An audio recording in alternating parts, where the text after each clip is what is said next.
అంగన్వాడీ సోదరీమణులందరికీ నమస్కారం. అంగన్వాడీ అప్డేట్స్ కోసం వెంటనే మన ఛానల్‌ని సబ్స్క్రైబ్ చేసుకోండి. వీడియోస్ లైక్ చేయండి, ఫ్రెండ్స్ షేర్ చేయండి. వివరాల్లోకెళ్తే పోషణ మాసోత్సవం అయితే భారతదేశ వ్యాప్తంగా మరియు మన 2 తెలుగు రాష్ట్రాల్లోనూ సెప్టెంబర్ 30తో అయితే క్లోజ్ అయిపోయింది. ఘనంగా 2 తెలుగు రాష్ట్రాల అంగన్వాడీ టీచర్లు, ఆయాలైతే పోషణ మాసోత్సవాన్ని అయితే ఘనంగా నిర్వహించడం జరిగింది. లబ్ధిదారులకు కూడా మెప్పు పొందేలా, తర్వాత అధికారులచే మెప్పు పొందేలా తమ ఆత్మసాక్షికి చాలా చక్కగా కృషి చేసి ఆ పోషణ మాసోత్సవాన్ని అయితే విజయవంతం చేశారు. అదేవిధంగా అందరికీ స్కూళ్ళు, కాలేజీలు, యూనివర్సిటీలు అందరికి కూడా దసరా హాలిడేస్ ఇచ్చారు. కానీ మన అంగన్వాడీ టీచర్లు, ఆయాలకు మాత్రం దసరా సెలవులు అయితే లేవు. మరి ప్రభుత్వం 2 తెలుగు రాష్ట్రాల ప్రభుత్వాలు మరి అంగన్వాడీ టీచర్లకు, ఆయాలకు దసరా సెలవులు కూడా ప్రకటిస్తే మంచిగా ఉంటుంది. పని ఒత్తిడి కూడా తగ్గించాలి. అదేవిధంగా జీతాలు పెంచాలి, పెన్షన్, గ్రాట్యుటీ తదితర సౌకర్యాలు కూడా కల్పించాలి. ఇక్కడ చూస్తే అంగన్వాడీలు దేశానికే ఆదర్శంగా నిలవాలి. నాణ్యమైన విద్య, భోజనంలో రాజీ పడొద్దు. ఉన్నతాధికారులు ఆ దిశగా చర్యలు తీసుకోవాలి. క్షేత్రస్థాయిలో అంగన్వాడీలను సందర్శించాలంటూ మంత్రి మహిళా స్త్రీ శిశు సంక్షేమ శాఖ మంత్రి సీతక్క గారు అయితే తెలియజేస్తున్నారు. ఇక్కడ చూస్తే అంగన్వాడీ కేంద్రాల్లో నూతన సిలబస్ విధానం ద్వారా పూర్వ ప్రాథమిక విద్యా బోధనతో విజయం సాధిస్తూ తెలంగాణ అంగన్వాడీలు దేశంలోనే ఆదర్శంగా నిలవాలని, నాణ్యమైన విద్యా బోధన, భోజనం అందించడంలో రాజీ పడొద్దని, ఆ దిశగా ఉన్నతాధికారులు చర్యలు తీసుకోవాలని, క్షేత్రస్థాయిలో అంటే అంగన్వాడీ కేంద్రాలను పర్యటించి తప్పనిసరిగా అంగన్వాడీ కేంద్రాలను పటిష్టపరచాలని చెప్పి మహిళా శిశు సంక్షేమ శాఖ మంత్రి సీతక్క అయితే అన్నారు.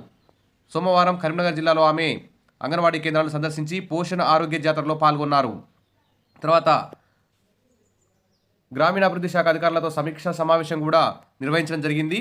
అదేవిధంగా రాష్ట్రంలోని అన్ని చోట్ల పోషణ ఆరోగ్య జాతర నిర్వహించాలని అధికారులకు సూచించారు. అమ్మ మాట, అంగన్వాడీ బాట పేరుతో నిత్యం కార్యక్రమాలు నిర్వహించాలని కలెక్టర్, ఇతర అధికారులు వారంలో 2-3 రోజులు అంగన్వాడీ కేంద్రాలను పర్యవేక్షించాలని ఆదేశించారు. అంగన్వాడీల్లో అధునాతన సిలబస్తో కూడిన విద్యతో పాటు నాణ్యమైన భోజనం అందిస్తున్నామని, ఈ విషయాన్ని ప్రజల్లోకి తీసుకెళ్లాలని సూచించారు. మారుతున్న కాలానికి అనుగుణంగా అంగన్వాడీ టీచర్లు బోధనా పద్ధతులను మార్చుకోవాలన్నారు. పిల్లల ఎత్తులు, బరువులు తూచాలని, బరువు తక్కువ ఉన్న పిల్లల పట్ల శ్రద్ధ వహించాలని, అంగన్వాడీలకు కల్తీ సరుకులు పంపిణీ చేసే కాంట్రాక్టర్లను అనుమతులు వెంటనే రద్దు చేయాలని కూడా అధికారులకు సూచించారు.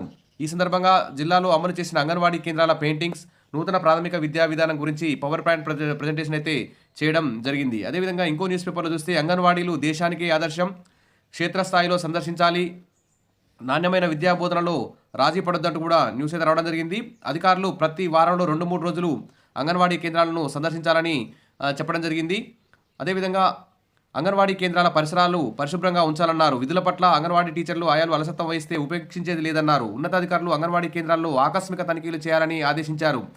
ఈ విధంగా మరి అంగన్వాడీ టీచర్ల పట్ల మంత్రి సీతక్క అయితే అంగన్వాడీ టీచర్లు దేశానికే ఆదర్శమని చెప్పడం చాలా ఒక వాస్తవమైనటువంటి విషయం. కాబట్టి అదే దిశగా ప్రభుత్వం కూడా అంగన్వాడీ టీచర్ల సమస్యలన్నింటినీ పరిష్కరించి వారి యొక్క జీతాలు, పెన్షన్ తదితర అన్నింటినీ పెంచి ప్రభుత్వ ఉద్యోగులతో సమానంగా గుర్తించాలి.